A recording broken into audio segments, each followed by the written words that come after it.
As a long term investor आप हमेशा यही कोशिश करते हो कि कैसे मुझे एक ऐसी कंपनी मिल जाए जिसकी फंडामेंटल इतनी अच्छी हो कि आज मैं उस स्टॉक को होल्ड करूँ तो अगले 10 साल के अंदर वो मुझे 10,000% पे रिटर्न दे। नाउ सपोज करो कि आपको एक ऐसा स्टॉक मिल गया जहाँ पे आपको लगता है कि इसकी फंडामेंटल बहुत अच्छी है। फंडामेंटल्स में भी क्वालिटेटिव और क्वांटिटेटिव एनालिसिस होती है। कंपनी की हिस्ट्री देख के जानते हो रिटर्न कैसे हैं, सेल्स कैसे हैं, ग्रोथ कैसी है, प्रॉफिटेबिलिटी कैसी है, ऑपरेटिंग कैसा है। साथ में क्वालिटेटिव एनालिसिस भी होता है जहाँ पे कंपनी की मैनेजमेंट डिसाइड करती है, सीईओ कौन है, उनका कल्चर कैसा है।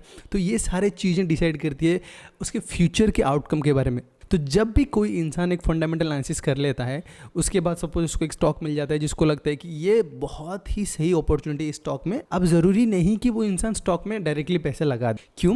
क्योंकि जब तक वो स्टॉक ट्रेडर्स के नज़र पे नहीं आएगा तब तक वो स्टॉक मूव नहीं करेगा। क्यों? क्योंकि स्टॉक तभी मूव करते हैं जब इंस्टीट्यूशन उसमें पैसे डालते हैं। ज़्यादातर लोग उसके एक स्टॉक पे इंटरेस्टेड होते हैं तो फिर उस स्टॉक की जो डिमांड है बहुत ज़्यादा बढ़ती है। जब स्टॉक की डिमांड बढ़ती है उसकी प्राइस भी बढ़ती है, जैसे जैसे उसकी प्राइस बढ़ती है वैसे आपका जो इन्वेस्टमेंट है वो ग्रो होता है। अब टेक्निकल एनालिसिस पर लोग क्या करते हैं, वो ये नहीं देखते कि स्टॉक में फंडामेंटल क्या है, ये वो है वो है, वो तुरंत देखते हैं कि स्टॉक कौन सा मूव कर रहा है। क्योंकि वही स्टॉक हमेशा मूव करता है अक्सर जिस स्टॉक में दम होती है, जिस स्टॉक में पोटेंशियल होता है। एज ए टेक्निकल एनालिस्ट आप उतना ज़्यादा मेहनत नहीं करते हो। शुरू में मैंने जब अपना जर्नी शुरू किया था ना तो मुझे खास कुछ आइडिया नहीं था कि टेक्निकल एनालिसिस क्या होता है, फंडामेंटल एनालिसिस क्या होता है, पर मेरा दिमाग में एक आइडिया क्लियर था कि मुझे अपने पैसे डुबाने नहीं हैं। तो मैं हमेशा ऐसे स्टॉक चूज़ करना चाहता था जहाँ पे एटलीस्ट वो पैसा शायद ना जनरेट करे बट एटलीस्ट मेरा पैसा डुबाए मत। तो इसीलिए मैंने एक यूट्यूब वीडियो देखा, पूरा सेफेस्ट स्टॉक चूज़ किया मैंने। यूट्यूब वीडियो से स्टॉक चूज़ नहीं किया, यूट्यूब वीडियो से सिर्फ आइडिया लिया कि कैसे स्टॉक स्क्रीन करते हैं। उस बेसिस पे मैंने टिकट टेप पे गया, वहाँ पे स्टॉक स्क्रीन किया एंड जो भी मुझे सबसे फंडामेंटल कंपनीज बहुत ज़्यादा अच्छे लगे मैं सारे स्टॉक उठा लिया। और मैं आई थिंक 30 से 40% जनरेट कर लिया होगा क्योंकि 2 साल में मार्केट जो है ऊपर की तरफ भी जा रही थी। अब ध्यान देने वाली बात है कि मुझे उतना आइडिया नहीं था इन सारी चीज़ों के बारे में। अब जब से मैंने सोचा कि मुझे अब ट्रेडिंग जो है, मुझे अब स्टॉक इन्वेस्टिंग जो है फुल टाइम लेनी है, तो पहले तो मैंने सोचा कि कितना अंदर से जाके घुस के हम रिसर्च कर सकते हैं ताकि हमें फंडामेंटल ऑफ ए स्टॉक पता चले। पर जितना मैं अंदर घुसा ना मुझे लगा कि बहुत ज़्यादा इंट्रिकेट हो जा रहा है, बहुत ज़्यादा कॉम्प्लिकेट हो जा रहा है। मुझे सही में मुझे पता नहीं चल रहा है कि सच में मैं फिगर आउट कर पा रहा हूँ नहीं कर पा रहा हूँ। और ऊपर से इतने सारे स्टॉक है, इतने सारे इंडस्ट्रीज है, कहाँ किस पे घुसोगे, तो कुछ नहीं समझ आ रहा था। ठीक है, तो मुझे लगा अब टेक्निकल में घुसते। अगर मैं ट्रेंड के साथ 30-40% कमा ले रहा हूँ मैं थोड़ा भी कम टाइम में, तो फिर मैं बहुत जल्दी उसको कंपाउंडिंग कर पाऊंगा। तो ये माइंडसेट से मुझे लगा कि आप ना टेक्निकल में घुसते हैं। जैसे ही टेक्निकल में मैं घुसा तो मुझे बड़ा मजा आने लगा क्योंकि टेक्निकल एक ऐसी चीज़ जहाँ पे आपको उतना मेहनत नहीं करना पड़ता, आपको बस वेट करना है कौन सा स्टॉक मूव करे, फिर उसको जब मूव करते हुए उसको पकड़ लेना है, बस ट्रेंड राइड करना है, ट्रेंड खत्म होते आप निकल जाओ। तो इतना आसान था मेरे लिए। बिलीव मी, जैसे ही मैंने ट्रेडिंग करना चालू किया तो पहले 4 दिन मेरे तो इतने गंदे लॉस में गए, मैं क्या हो गया रहा है बॉस, कुछ तो समझ नहीं आ रहा। अब तीसरा जो दिन नहीं 5वां जो दिन था उसमें मैं एक स्टॉक पिक किया और जैसे ही मैंने स्टॉक पिक किया वो बहुत अच्छा मुझे रिटर्न देके गया। 50 पॉइंट्स तक उसने मूव किया था उस दिन। तो थिंग इज़ कि ये स्टॉक ना मुझे गलती करने का एक मौका भी नहीं दिया। अब हुआ क्या, नेक्स्ट 2 दिन मैंने 2 स्टॉक पिक किए, दोनों ही मेरे स्टॉप लॉस हिट हो गया, मैं निकल गया। और फिर उसके बाद स्टॉक ऊपर जाकर मेरा जो टारगेट था ना उसको हिट करते हैं। इससे मुझे एक चीज़ समझ में आता है कि यार हमेशा स्टॉक जब भी बाई करते हो ना सही टाइम पे बाई करना भी बहुत ज़्यादा ज़रूरी है। बट मैं क्यों नहीं बाई कर पाता था जबकि मुझे इतना दिन हो गया था?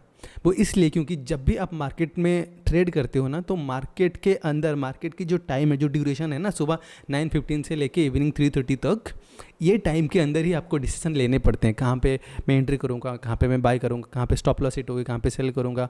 और जब मुझे बाय सिग्नल मिल रहा है क्या मैं उसी कैंडल में एंटर करूँ या फिर नेक्स्ट कैंडल का कन्फर्मेशन का वेट करूँ, जब मेरा स्टॉप लॉस हिट हो रहा है तो मैं निकल जाऊँ या फिर उस कैंडल की मतलब क्लोजिंग का इंतज़ार करूँ।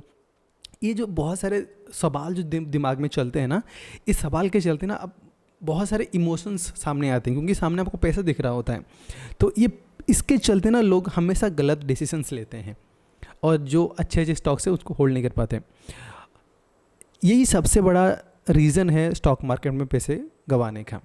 I was not confident eight stock market, मुझे उसके बारे में कुछ घंटा नहीं पता था, बट स्टिल 2 साल मैंने होल्ड किया सिर्फ स्टॉक्स, अच्छे स्टॉक पकड़ के, और मुझे अच्छा खासा रिटर्न मिल गया था। पर जैसे मैंने कॉन्शियसली एफर्ट देना चालू किया, अब माइंड इट कि मुझे अब बहुत सारी चीज़ें पता है स्टॉक मार्केट के बारे में, बट स्टिल मेरा बहुत ज़्यादा लॉस हो रहा था। इसलिए हो रहा था क्योंकि मेरे इमोशंस प्ले हो रहे थे। तो इस वीडियो के थ्रू मुझे बस आपको एक ही ज्ञान देनी है, वो है ये कि जब भी आप स्टॉक मार्केट में घुसो make it mechanical, never make it emotional. ये कैसे कर सकते हो? डजेंट मैटर आप ट्रेडिंग कर रहे हो या इन्वेस्टिंग कर रहे हो, हमेशा मार्केट खुलने से पहले ही आपका पूरा रिसर्च रेडी होना चाहिए, स्टॉक लिस्ट रेडी होना चाहिए। स्टॉक लिस्ट में कौन से स्टॉक में एंट्री कहाँ पे लेनी है, कौन से कैंडल पे लेनी है, डजेंट मैटर आप उसी जहाँ पे एंट्री आपको मिल रहा है उसी में लेनी है या फिर नेक्स्ट कैंडल में लेनी है, you figure that out. Doesn't matter आपका स्टॉप लॉस कहाँ पे है, आपको ये फिगर करना है कि स्टॉप लॉस हिट होने पे निकलूँ या फिर उस कैंडल की क्लोज होने का इंतज़ार करूँ। जब भी आपका टारगेट हिट हो रहा है ना, पहला टारगेट T1 सपोज हिट हुआ, तो आप हमेशा यही कोशिश करना है कि 50% प्रॉफिट बुक कर लो अगर आप ट्रेडिंग कर रहे हो तो। अगर इन्वेस्टिंग कर रहे हो तो फिर वेट करो कि कब आपका प्रॉपर सेल सिग्नल मिल रहा है तभी आप निकलो, ठीक। सेकंड बात ये है, स्टॉप लॉस जो है आपका वो ब्रेक इवन पे ले आओ। ब्रेक इवन मतलब आपकी एंट्री पॉइंट के पास ले आओ। अगर वहाँ से मार्केट नीचे भी जाती है, अगर आपका स्टॉप लॉस हिट होता है, आप कुछ कमाते नहीं, तो 50% जो आपका प्रॉफिट था ना, 50% जो आपका कैपिटल था उस पर प्रॉफिट आपका रहेगा। और अगर वहाँ से मार्केट ऊपर जाता है तो फिर पैसा आपका, ठीक है। जहाँ तक मार्केट जाता है आप जहाँ पे काटना चाहो आप काट सकते हो, उसमें दिक्कत नहीं है।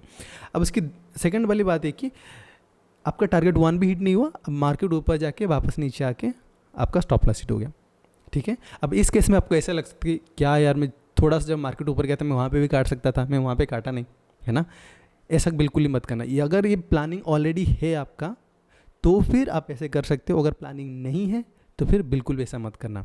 अगर आपको ऐसी प्लानिंग करनी है तो मार्केट क्लोज होने दो, क्लोज होने के बाद फिर से आप हर चीज़ को एनालाइज करो, कहाँ पे आप एंट्री लेते, मार्केट की सिचुएशन क्या थी, आपने एंट्री एग्जिट करने के बाद उसके बाद मार्केट का क्या हुआ, हर चीज़ को आप डिटेल में एनालाइज करो। जैसे आप डिटेल में एनालाइज करते हो फिर आपको पता चलता है कि मार्केट किस तरह का मूवमेंट दे रही है। और अगर थोड़ा बहुत प्राइस एक्शन में घुसते हो तो आपको ये भी पता चलता है कि उसमें वॉल्यूम का क्या सीन था। हर कैंडल आपको बताती है कहानी कि उस कैंडल में बेयर्स बुल्स कर क्या रहे थे, क्या कोई बड़ा बुल घुसा, कोई बड़ा बेयर घुसा, उसमें कोई एक बड़ा रेजिस्टेंस लाइन क्रिएट हुआ क्या। तो ये सारी चीज़ें आपको कैंडल से पता चलती है। तो ये सारी चीज़ें ना आप मार्केट ख़त्म होने के बाद, मार्केट डे एंड होने के बाद ही एनालाइज करो, उसके बिफोर नहीं। तो हर एनालिसिस जो होती है मार्केट के बाद होनी चाहिए। उसके बाद आपका एक प्रॉपर मैकेनिकल प्लान बनना चाहिए। उस प्लान आप मार्केट में आके सिर्फ एग्जीक्यूट करोगे, आप और कुछ भी नहीं करोगे।